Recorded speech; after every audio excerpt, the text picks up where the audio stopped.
Hey guys, welcome to part 3 of my M4A3E2 Jumbo build. So in part 3 we're going to be focusing on the weathering and finer details of our M4. So we're going to begin by laying down an oil dot filter on our M4. So I'm just going to take some artist oils as well as some oils from 502 Octilong. I'm just going to take some dark blue, some titanium white, some light blue,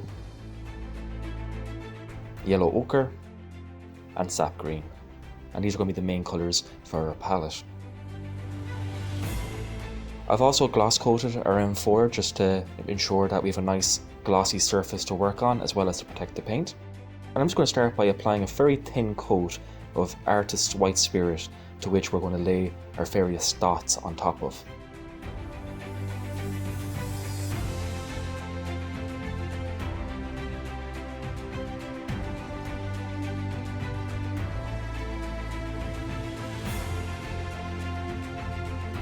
So I'm just going to take a very soft wide bristled brush and I'm just going to start pulling these dots in a single downward motion.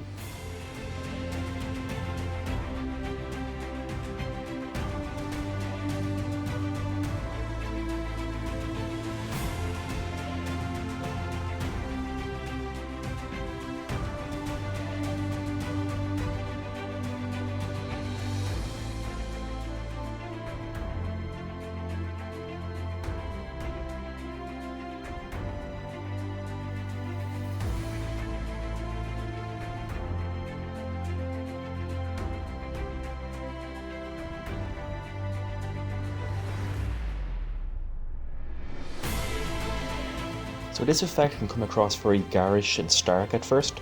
However, the more we work our dots with our soft brush here, the more subtle and less pronounced they become. So just slowly work it back. You can always just keep cleaning your brush and keep working those dots back until those streaks become very, very subtle and less noticeable.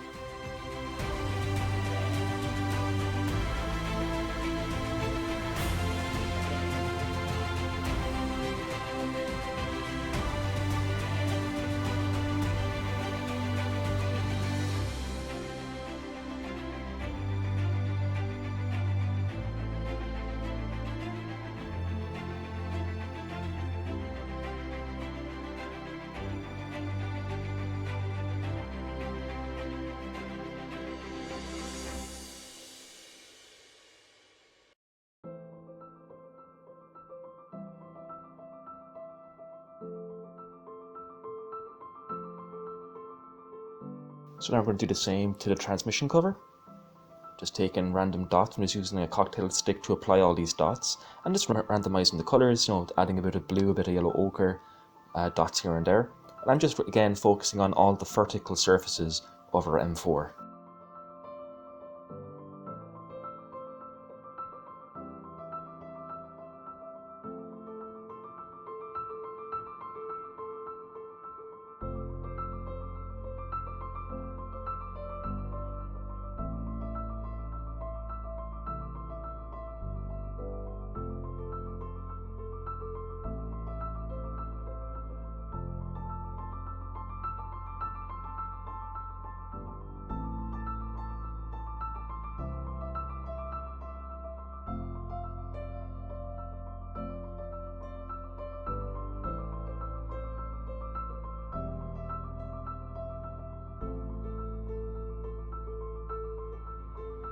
So with our oil dot filter allowed to dry and after being fully blended back, we're going to start adding some very faint and very subtle chipping to certain areas of our M4.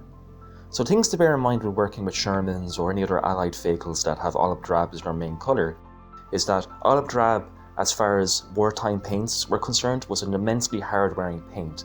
So it doesn't chip as much as people think it does, and it'll be very rare to see exposed steel or even primer on Shermans unless they've been hit by small arms fire or took some very lucky hits that managed to survive from German or whatever anti-tank weaponry.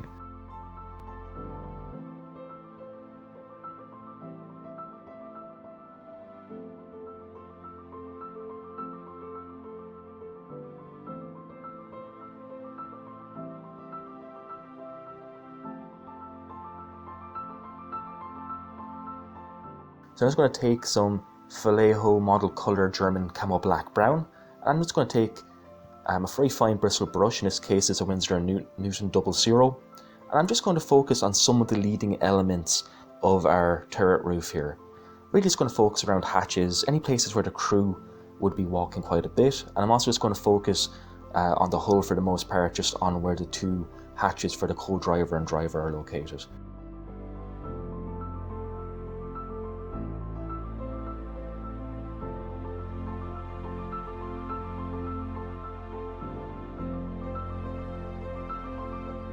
So I'm just going to take some 502 Octilong Shadow Brown. I'm going to very heavily water it down with Artist Grade White Spirit, and I'm going to prepare the surface of the model, or the areas I want to add this panel wash, with a little bit of White Spirit. And I'm just going to start flowing this wash into recessed areas, or any area that has a defined border or edge. And it's just going to help frame the various details of our Sherman, as well as add an element of grime, which, to be fair, is actually, the griminess is more probably accurate to a Sherman than, say, chipping or rust effects. So this is a very easy way to do several effects at once.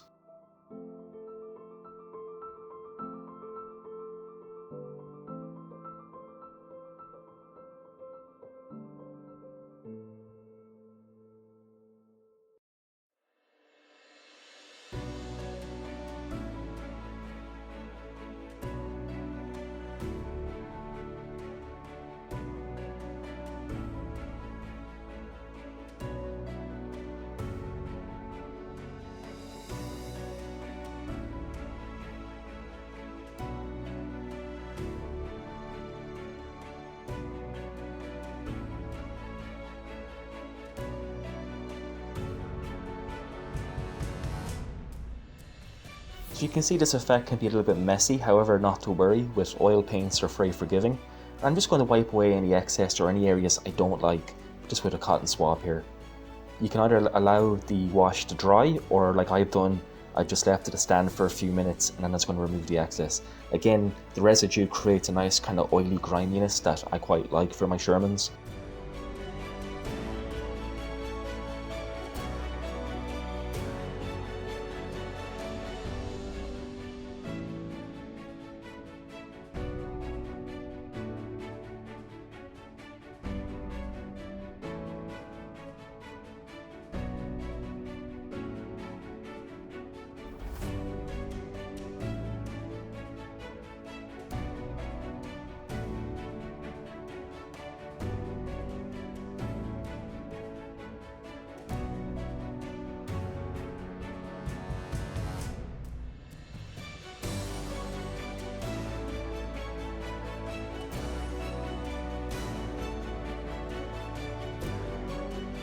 So our panel wash is allowed to dry. Now I'm going to add a homemade aerial recognition panel.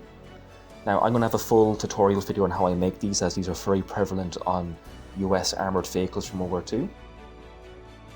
Keep an eye out in the next few weeks, I'll have that video up. And I'm just going to mix up my own version of the cerise, which is a kind of fluorescent pinky red colour. Now this is very stark, and as you can see I've already glued the aerial recognition panel in place with a bit of white glue.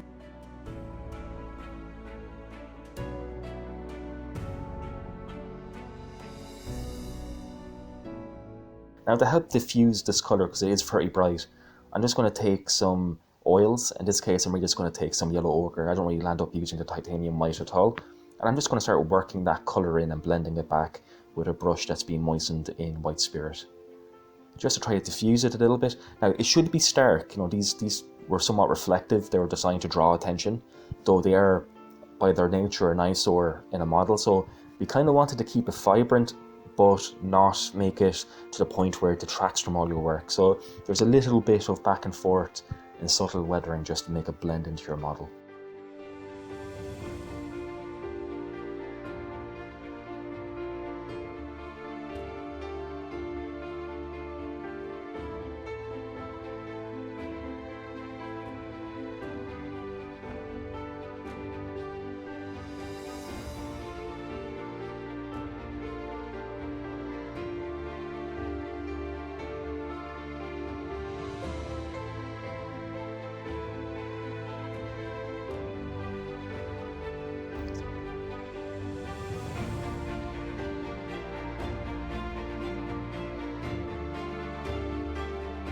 And for this one, it's going to take some Panzerace's black uniform. You could easily use Tamiya buff here if you wanted as well. I'm going to heavily tin it down, and I'm going to apply this dust layer really to the lower elements of the M4, so the transmission cover, the running gear areas, just to build up a little bit of dust. Even though we'll be adding a lot of mud and dirt, however, the fig will get dusty before it gets muddy.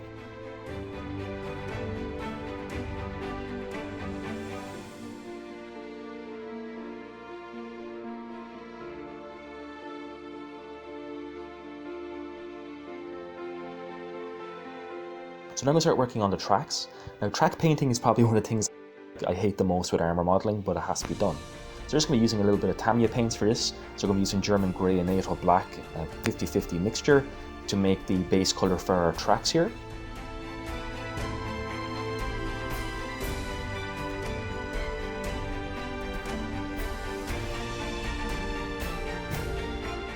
I'm just going to start building up this colour. You can see it's a little bit hard to see the effect here. And my reason for using Tamiya paints is just because they're a little bit more hard wearing. I'm quite rough when it comes to weathering my tracks, so I want a paint that will allow me to work that way without actually damaging them. I'm just going to take some NATO brown. You can also use red brown here, or kind of like a rusty colour.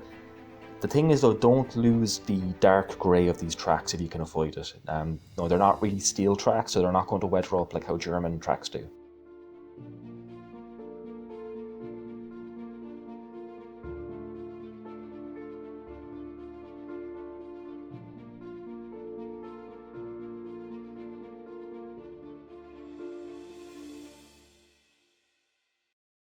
I'm going to take some XF9, should I say, hull red. And I'm just going to take a piece of card and I'm going to start painting the duckbills in this kind of rusty colour. Now, there's a debate to what colour duckbills were. A lot of people say they're olive drab, which is probably likely. However, these would have really weathered up very quickly, because a lot of armour divisions and battalions actually just made up their own ones in their workshops. So they would chip, they would rust, they would be made out of particularly high quality steels. So I kind of just add a little bit of colour to that. Now, just to add the exposed rubber on the chevrons of the track pads, I'm just going to take some Vallejo flat black and just use a sponge to pick out that detail. So now we're going to start moving on to our enamel detailing, or our enamel weathering, and in preparation of this we're going to actually matte coat everything.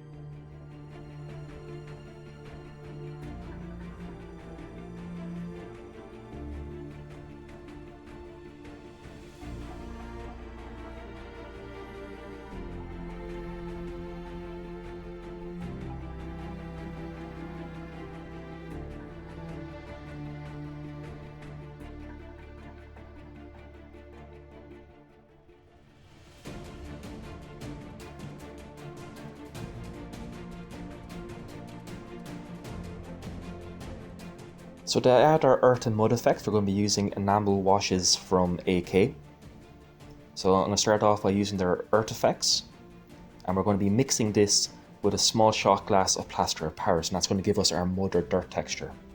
So it's quite simple. We just literally mix a small amount of the enamel weathering effect into our plaster of Paris here. Mix it up pretty well. Make sure there's no plaster that's left unmixed, otherwise you get like really bad white specks. And you can really regulate how intense or how light this effect is by how much plaster to effect ratio you put in. So I'm just going to take a really old and haggard brush here, and I'm just going to take my airbrush. I have about maybe 15 psi going through it, and I'm just going to start blasting air through the brush to literally project mud onto the side of the hull. Now you can see I put down some Tamiya tape on the areas where the bogies go.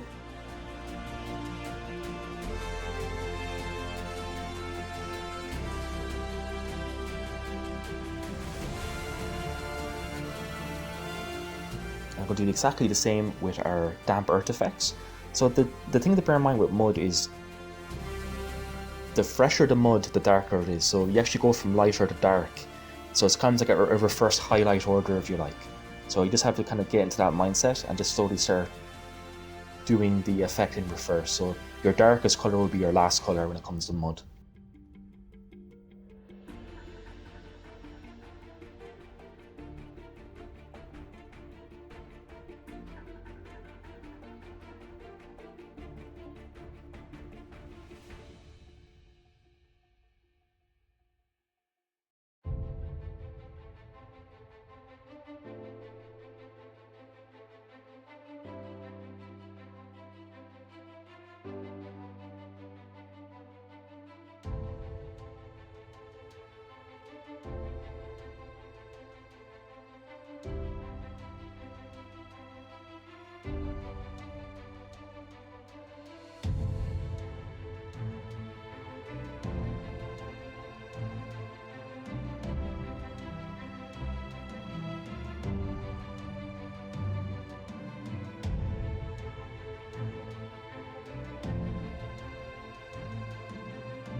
And then finally I'm just going to take some dark mud.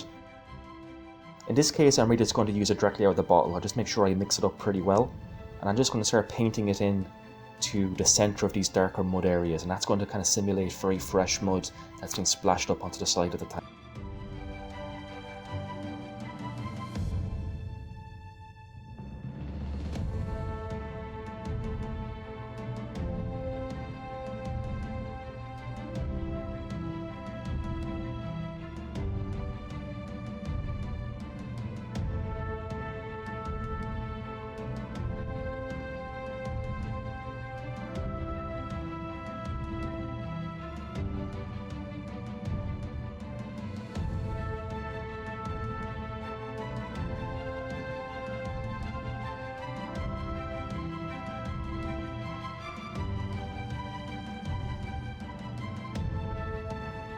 So we're going to repeat the process exactly as we did it on the tracks, just stippling it on instead of projecting it with our airbrush.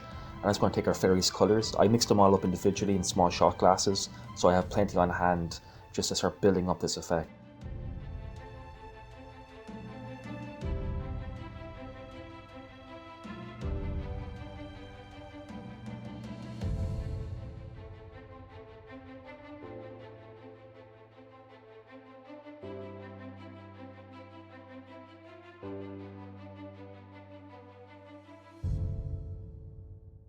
So now we're going to start adding stains to the engine deck, like oil grease and what have you. So we're going to take some AK Interactive oil wash, or engine grease should I say. This is from their aircraft range, but it can work exactly for armour too. And I'm just going to put a small amount here and there on the back of the engine deck.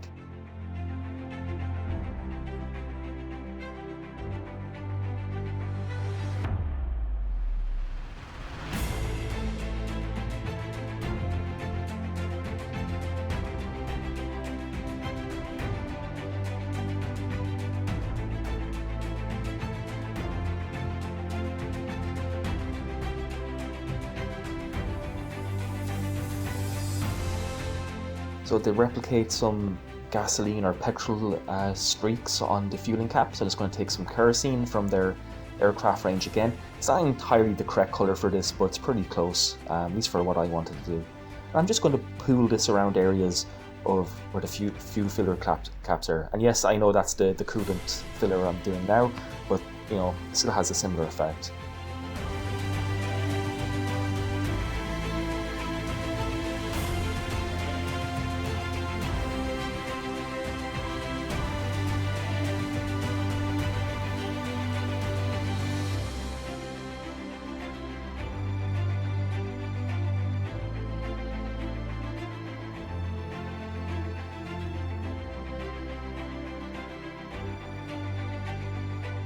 I'm also going to take some of the engine grease again and add it to some of the rivets and bolts of the bogies, which I've attached with super glue now, just to add a bit of grease and oil leakage from the bogies.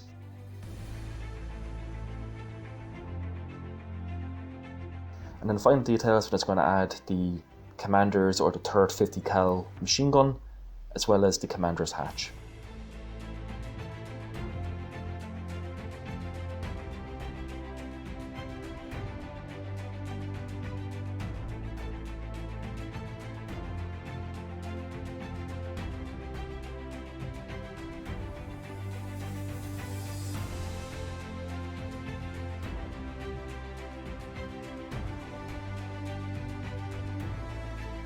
So there you have my Asuka model 135th M4A3 Jumbo 76 with concrete applique armour. I really hope you enjoyed this video, guys. Do join me in later videos when we do a full base tutorial for this vehicle.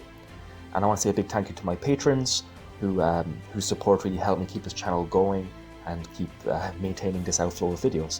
So check out the Patreon Roll of Honour at the end of this video, just as in my thank you to them. And guys, if you feel like supporting the channel, do consider becoming a patron. So thank you so much, my friends. I've been Shane, happy modelling, and I'll catch you in the next one.